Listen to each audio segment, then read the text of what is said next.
हर एक पेशेंट ये रिकॉर्ड होना बहुत जरूरी है। ये रिकॉर्ड है जी। कौन सा पेशेंट मेरे पास आया, कब मेडिसिन ले रहा है, कैसा इम्प्रूवमेंट हो रहा है, ये सारा रिकॉर्ड इसके अंदर रखता है। पटना एम्स में दिखा रहा था, ब्रेन खोलने की बात हो रही थी, और जो हमको सफलता मिला आज होम्योपैथी पर हमको गर्व हो रहा है कि हम बोलेंगे तो दूसरे डॉक्टर पे कुछ नहीं पड़ेगा, मगर जो पेशेंट का गार्जियन बोल रहा है वो तो रिकॉर्डिंग आप सुनिए, हम नहीं बोल रहे हैं, उसको रिकॉर्डिंग सुनिए। इंडिया के किसी भी आदमी से पूछना चाहता हूँ कि एक एग्जाम्पल दे दे कि एक अच्छा होम्योपैथ कन्वर्ट होकर के एलोपैथ बना है, एक भी एग्जाम्पल नहीं मिलेगा। और सैकड़ों एग्जाम्पल हम ये देंगे कि कितने एलोपैथ कन्वर्ट होकर के होम्योपैथ बना है। राजेंद्र लाल दत्ता जब प्रैक्टिस कर रहे थे तो ब्रिटिश गवर्नमेंट ने कहा कि होम्योपैथ को बैंड करना है, महेंद्र लाल सरकार इसको तुम देखो ये क्या कर रहा है, और इसके ऊपर एक लेक्चर रखा जाएगा, और जिस दिन लेक्चर रखा जाएगा तुमको ऐसा शब्द बोलना है कि होम्योपैथी को हम बंद कर दें। ब्रिटिश गवर्नमेंट का ये चाल चला। महेंद्र लाल सरकार उसको देखते गया क्या कर रहे हैं राजेंद्र लाल दत्ता, और राजेंद्र लाल दत्ता ने जो अपना छाप छोड़ा महेंद्र लाल सरकार पर, जब स्टेज पर आया, बोलने की वक्त आया, उसने कहा कि होम्योपैथी एक ऐसा साइंस है कि आने वाले वक्त में होम्योपैथ एक बहुत ऊंचा नाम कमाएगा, और उसको ब्रिटिश गवर्नमेंट अपने ऊंचे पद से हटा दिया गया। फिर नहीं बना है, जैसे ही कोर्ट बना और कोर्ट में एक गुलाब का फूल डाल दिया गया तो हम कहते थे कि जवाहरलाल का फोटो बन रहा है। क्यों? क्योंकि इम्प्रेशन बना हुआ दिमाग में कि गांधी जी का ऐसा होगा, जवाहरलाल का ऐसा होगा। उसी तरह से होम्योपैथ डॉक्टर को मटेरिया मेडिका के अंदर इतना गहन स्टडी होना चाहिए कि पेशेंट को देख करके वो पकड़ ले कि कौन सा पेशेंट कौन सा मेडिसिन का आ रहा है, तभी वो सक्षम चिकित्सक बन सकता है, न तो वो सक्षम चिकित्सक नहीं बनेगा।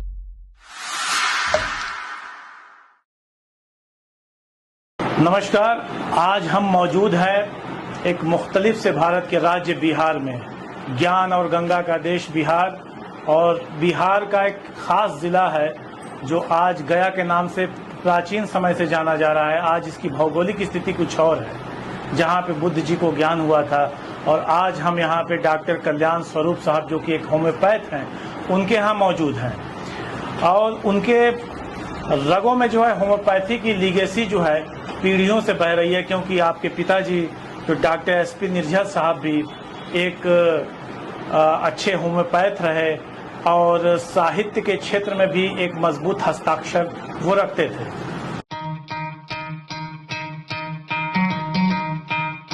डॉक्टर कल्याण स्वरूप साहब की पत्नी डॉक्टर गायत्री सिंह भी एक होम्योपैथ हैं, जो कि वेस्ट बंगाल के दुर्गापुर से ताल्लुक रखती हैं, और आज अपने पति के साथ होम्योपैथी के क्षेत्र में नए आयाम को गढ़ रही हैं, और नए नए मरीजों को, ब्रेन ट्यूमर के काफ़ी कुछ मरीज हैं जिनको काफ़ी मार्वेलस ढंग से फ़ायदा हुआ है। सर अभी फ़ायदों में दिखा रहे थे, हम आगे बातचीत में आपको दिखाएंगे। तो आइए देर न करते हुए हम डॉक्टर कल्याण स्वरूप साहब से बातचीत करते हैं, और उन सफ़रनामा ज़िंदगी का अपने इस प्रोग्राम में उनकी ज़िंदगी और उनके संघर्षों के सफ़रनामे से आपको रूबरू कराते हैं।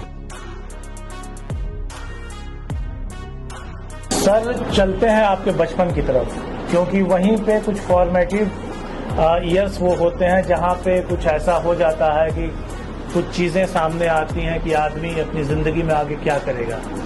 तो बचपन आपका कैसा रहा? किन लोगों का आपके बचपन पे, आपके व्यक्तित्व पर ज़्यादा असर पड़ा? किन लोगों से आप ज़्यादा प्रभावित हुए? इसके बारे में थोड़ा बतलाइए। मेरी बचपना होम्योपैथिक में ही पला और होम्योपैथिक से ही बढ़ा हुआ। मेरे पिताजी एक बिहार के अंदर और गया के अंदर एक बहुत ही अनुभवी होम्योपैथिक चिकित्सक थे। वो नहीं रहे, 1988 में वो डेथ कर गए। उन्हीं के श्रेय से, उन्हीं के आशीर्वाद से, उनके कहने के अनुसार मैं कलकत्ता चला गया, और कलकत्ता जाने के बाद उन्होंने कहा कि तुम होम्योपैथिक पढ़ो, बिहार के अंदर होम्योपैथ की बहुत कमी है, अच्छे डॉक्टरों की कमी है, तुम जाओ और पढ़ो। मैं गया और 73 में जा करके मैंने कलकत्ता होम्योपैथिक मेडिकल कॉलेज में एडमिशन लिया। 73 में एडमिशन लेने के बाद मैंने मतलब डॉक्टर बनने की इच्छा जो है पिताजी ने जागृत किया हम। अच्छा, खास तौर पे होम्योपैथिक डॉक्टर बनने के लिए, क्योंकि एलोपैथ तो मेरे भैया थे जी, एक होम्योपैथ भी अच्छा बनना था, जी। इसलिए हमने होम्योपैथ को चुना। जी। और होम्योपैथ से मेरा बहुत ही अच्छा लगाव शुरू से रहा है। जी। तो 78 में हमने कंप्लीट किया। जी। 82 तक हमने कलकत्ता में प्रैक्टिस किया। 82 के बाद फादर का रिकमेंड हुआ कि तुम कलकत्ता में प्रैक्टिस ना करो, तुम गया चले आओ, क्योंकि अच्छे डॉक्टरों का यहाँ बहुत अभाव है। और उन्हीं के कहने के अनुसार हमने यहाँ पर आ गया। आने के बाद यहाँ पर हमने मेडिकल कॉलेज को भी ज्वाइन किया, होम्योपैथिक मेडिकल कॉलेज, और वहाँ पर हमने प्रैक्टिस ऑफ मेडिसिन का हेड ऑफ डिपार्टमेंट है। और कम से कम 82 से लेकर के विगत 2 वर्ष पहले तक हमने उस कॉलेज में पढ़ाया। जी। तो ये सफरनामा रहा सर आपका, यहाँ से कलकत्ता जाना और कलकत्ता से फिर यहाँ आना। हाँ। आपका गया से पहले आप बता रहे थे कि जो आपका गांव था किसी दूसरे जिले में था, रजौली। जी, रजौली। वहाँ का थोड़ा सा संक्षेप में आप बताइए कि शुरुआती दिनों में आपकी स्कूलिंग वगैरह कहाँ से हुई? हाँ, मेरा बचपन में जो पढ़ाई हुई, स्कूल की पढ़ाई, वो रजौली हुआ, मिडिल स्कूल, हाई स्कूल। वहाँ से हाई स्कूल से कंप्लीट करने के बाद मैं गया आ गया, और गया आने के बाद मैंने गया में एडमिशन लेकर के यहाँ से बीएससी किया, और बीएससी मेरा 72 में कंप्लीट हो गया था। उसके बाद हमने होम्योपैथ में जाकर के कलकत्ता में एडमिशन लिया। सर मेडिकल फील्ड में चूंकि बचपन से ही आप देखते रहे, लेकिन खुद एक डॉक्टर बनने के बाद आप पहले की चीजों को, और डॉक्टर बनने के बाद इतने ज्यादा अनुभव आपके पास है, लगभग 75 साल आपकी उम्र हो गई, तो बाद की चीजों को आप किस तरह से देखते हैं? देखिए, हम तो, मेरी नजर से होम्योपैथी को अगर देखा जाए तो पहले के लोग जो होम्योपैथी को संभाल के रखा, जिसके पास कोई डिग्री नहीं थी, उन्होंने जिस तरह से संभाल के रखा, उतना अच्छा से आज कॉलेज होने के बाद में भी होम्योपैथी की अवस्था दयनीय होने जा रही है। यानी पहले के जो डॉक्टर्स थे बिना डिग्री वाले, होम्योपैथी के सिद्धांत पे काम कर रहे थे। आज नहीं कर रहे हैं। आज वो नहीं कर, डिग्री लेने के बाद भी। डिग्री लेने के बाद में भी। जी। क्योंकि ऐसा क्यों सर? इसीलिए कि शिक्षा का अभाव इतना होता चला गया कि लोग उसके ऊपर ध्यान न दे करके उसके ऊपर ध्यान नहीं दे करके लोगों को हुआ क्या, अर्थ युग में ज्यादा प्रवेश कर गया, पैसे के युग में ज्यादा प्रवेश कर गया, और पैसे के युग में प्रवेश करने के बाद होम्योपैथी के सिद्धांत को लोग भूलते चले गए, और होम्योपैथी के तरफ उनका ध्यान कुछ नहीं गया। आज के दौर में सर होम्योपैथ के लिए सबसे बड़ा चैलेंज क्या है?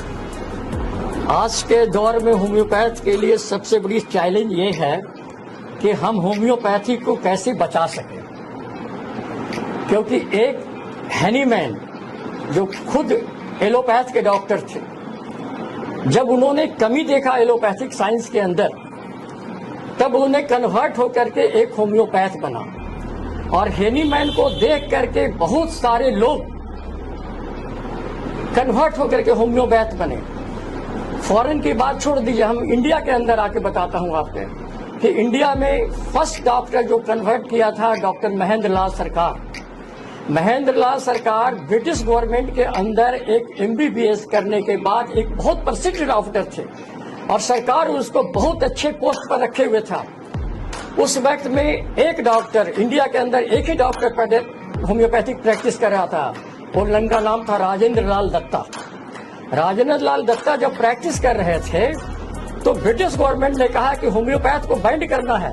महेंद्र लाल सरकार, इसको तुम देखो ये क्या कर रहा है, और इसके ऊपर एक लेक्चर रखा जाएगा, और जिस दिन लेक्चर रखा जाएगा तुमको ऐसा शब्द बोलना है कि होम्योपैथी को हम बंद कर दें। ब्रिटिश गवर्नमेंट का ये चाल चला। महेंद्र लाल सरकार उसको देखते गया, क्या कर रहे हैं राजेंद्र लाल दत्ता, और राजेंद्र लाल दत्ता ने जो अपना छाप छोड़ा महेंद्र लाल सरकार पर, जब स्टेज पर आया, बोलने की वक्त आया, उसने कहा कि होम्योपैथिक एक ऐसा साइंस है कि आने वाले वक्त में होम्योपैथ एक बहुत ऊंचा नाम कमाएगा, और उसको ब्रिटिश गवर्नमेंट अपने ऊंचे पद से हटा दिया गया। अच्छा जी। और ये महेंद्र लाल सरकार भी कन्वर्टेड होम्योपैथ? महेंद्र लाल सरकार, इवन आपको बात, डॉक्टर ज्ञान मुजुमदार कलकत्ता का, नील रतन सरकार होम्यो मेडिकल कॉलेज, बहुत बड़ा अच्छा मेडिकल कॉलेज है कलकत्ता का, सर्जरी का हेड ऑफ डिपार्टमेंट, उसने उसको छोड़ करके ये लोग होम्योपैथ कन्वर्ट हुआ। इंडिया के अंदर बहुत सारे, अभी आप सुने होंगे पुणे में एक डॉक्टर निकम है, निकम का 100 बेड का एक ये है नर्सिंग होम है, अच्छे एलोपैथ डॉक्टर है। उसकी मम्मी की तबीयत खराब हो गई, बीमार ऐसी होने लगी कि बचने का स्थिति नहीं था। किसी डॉक्टर ने कहा कि सर ये दवाई तो देखिए, और खुद होम्योपैथ पढ़ के देखे, वो किताब पढ़े, बोला कि लगता तो है कि सिम्टम मिल रहा है। उसने दिया, उसकी माँ जिंदा हो गई। लगा कि हाँ मेरी माँ को और काफी दिन तक, उसने कहा कि सारा सेट को बर्बाद कर दिया, कहा कि अब हम होम्योपैथ करेंगे, और उस दिन से होम्योपैथ कन्वर्ट कर गया, नर्सिंग होम होम्योपैथ में चलाया। इतनी लंबी सर प्रक्रिया है कि होम्योपैथी को इजाद करने वाला, इसको इंट्रोड्यूस करने वाला भी खुद एक एलोपैथ था। हाँ।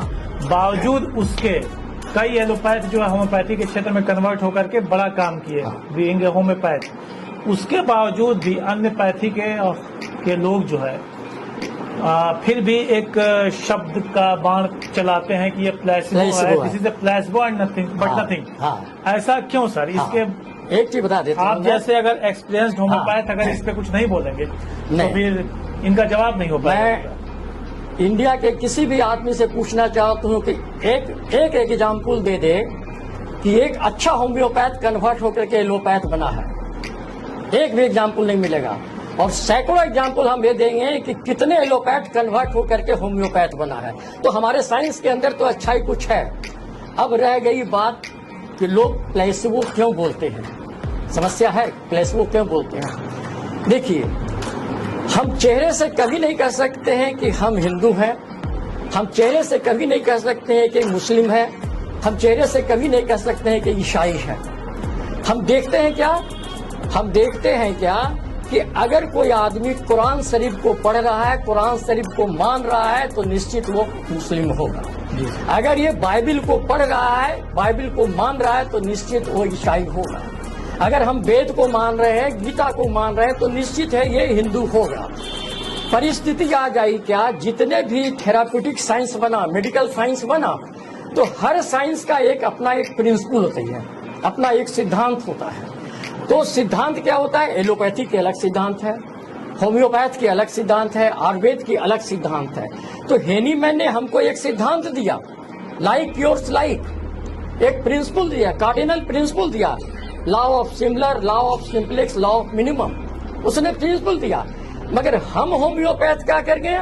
हम होम्योपैथिक उसके दिए गए सिद्धांतों को भूलते चले गए, उस पर अमल नहीं किए, और उसको हम अपने से जितना दूर करते चले जा रहे हैं, वो होम्योपैथी के लिए विनाश का कारण बनता चला जा रहा है। और यही वजह है कि आज होम्योपैथ डाउनफॉल में जा रहा है। लोग कहते हैं कि होम्योपैथ बहुत आगे बढ़ गया, और हमसे पूछा जाए तो कल्याण स्वरूप कहेगा कि होम्योपैथ आगे नहीं बढ़ा, होम्योपैथ जितना पीछे बढ़ा है वो सोचने की बात है। और कल होकर के सोचना पड़ेगा लोगों को कि होम्योपैथ कहाँ जा रही है, पीछे क्यों हो रहा है, क्या कमी कर रहे हैं। इसलिए कि हम जिस चीज को चाहिए, हमको जो अमल करना चाहिए, जैसे फॉर एग्जाम्पल, हाँ बताते हैं। पहली एग्जाम्पल है शिक्षा में गिरावट। आज जितने भी सारे कॉलेज होम्योपैथ का खुला हुआ है, सब व्यवसायी के रूप में खुला हुआ है, बिजनेस के रूप में खुला हुआ है। शिक्षा नाम का कोई चीज नहीं है। हम अच्छे प्रोडक्ट नहीं दे रहे हैं, वहां से हम अच्छे होम्योपैथ पैदा करके नहीं दे रहे हैं। नतीजा क्या होगा? वो आदमी फील्ड में आकर के अपनी रोजी रोटी के लिए, अपने परिवार को चलाने के लिए कुछ तो कुछ करेगा, तो नतीजा वो गलत रास्ता पकड़ लेगा। सर, एक और आरोप लगता है, जैसे एलोपैथिक डॉक्टर ये कहते हैं, एलोपैथ ये कहते हैं कि जैसे मान लीजिए कोई MBBS MD करके आया, तो वो किसी के अंडर में इंटर्न अगर कर रहा है, सीख रहा है, तो वो मेडिसिन के बारे में कैसे, आर्ट ऑफ मेडिसिन है, पढ़ाई तो अपनी जगह हो गई, थियरी अपनी जगह होगी, लेकिन प्रैक्टिस में आर्ट ऑफ मेडिसिन एक अलग रोल लगती है। तो इस तरह के जो पुराने गुरु होम्योपैथ के हैं, वो नए एलोपैथ्स जो आ रहे हैं, उनको वो उस तरह का सहयोग नहीं कर रहे हैं ताकि वो आर्ट ऑफ मेडिसिन सीख सकें। ऐसा भी है। ये जो कहावत है, homeopathy is a science and also a art. Art है, आर्ट क्या है? आर्ट कहते हैं कला को। हम जब किसी पेशेंट को ट्रीटमेंट करते हैं और जब उसकी हिस्ट्री जब नोट करते हैं, तो हम हिस्ट्री नोट कर रहे हैं, तो हम लिख ना रहे हैं, हम लाइन नहीं बना रहे हैं। जिस तरह से एक कलाकार कई रेखा को खींचते खींचते एक तस्वीर को बना देता है, उसी तरह से एक होम्योपैथ सिम्टम्स को लिखते लिखते उस मेडिसिन का तस्वीर बन जाता है। और उस तस्वीर के आधार पर हम कहते हैं कि ये पेशेंट को इस दवाई को देनी चाहिए। अब उसके लिए उसका मटेरिया मेडिका को ज्ञान होना जरूरी है। जैसे सपोज जैसे ही टीवी पर हम लोग देखते थे कि गोल चश्मा बना रहा है तो हम लोग कहते हैं कि महात्मा गांधी का फोटो बन रहा है। जैसे ही देखते थे कि चेहरा नहीं बना है, जैसे ही कोट बना और कोट में एक गुलाब का फूल डाल दिया गया तो हम कहते थे कि जवाहरलाल का फोटो बन रहा है। क्यों? क्योंकि इम्प्रेशन बना हुआ दिमाग में कि गांधी जी का ऐसा होगा, जवाहरलाल का ऐसा होगा। उसी तरह से होम्योपैथ डॉक्टर को मटेरिया मेडिका के अंदर इतना गहन स्टडी होना चाहिए कि पेशेंट को देख करके वो पकड़ ले कि कौन सा पेशेंट कौन सा मेडिसिन का आ रहा है, तभी वो सक्षम चिकित्सक बन सकता है, न तो वो सक्षम चिकित्सक नहीं बन सकता। चाहे उसे कितनी भी एनाटॉमी फिजियोलॉजी कुछ नहीं जी। वो हमारा जो साइंस है, और हमारा साइंस के अंदर जो कहा गया है ऑर्गेनन एक शब्द है। ऑर्गेनन एक ऐसी चीज है कि हम तो सिलेक्शन कर लिए। जैसे आपको कुछ गाड़ी दे दिया गया कि लीजिए कार आप चलाइएगा, आपको चलाने का तरीका मालूम होगा तब तो स्टार्ट करिएगा। कहाँ ब्रेक है, कहाँ क्लच है, कहाँ क्या है, आपको चाबी दे दिएगा, गाड़ी भी दे दिया गया। उसी तरह से होम्योपैथ डॉक्टर को ऑर्गेनन जो सब्जेक्ट दिया गया है तो इसलिए दिया गया है कि हम हाउ टू यूज, हम मेडिसिन देंगे कैसे यूज करेंगे, कैसे यूज नहीं करेंगे वो देखना पड़ता है। तो हम सारी चीजों को भूलते चले जा रहे हैं, और भूलने की वजह क्या है? आज के युग में जो पेटेंट मेडिसिन आई है वो हमारे साइंस को एकदम बर्बाद कर देगा। जब तक इस पेटेंट मेडिसिन को बैंड नहीं करेगा, सरकार को बैंड करना पड़ेगा, पब्लिक नहीं बैंड करेगा, डॉक्टर नहीं बैंड करेगा।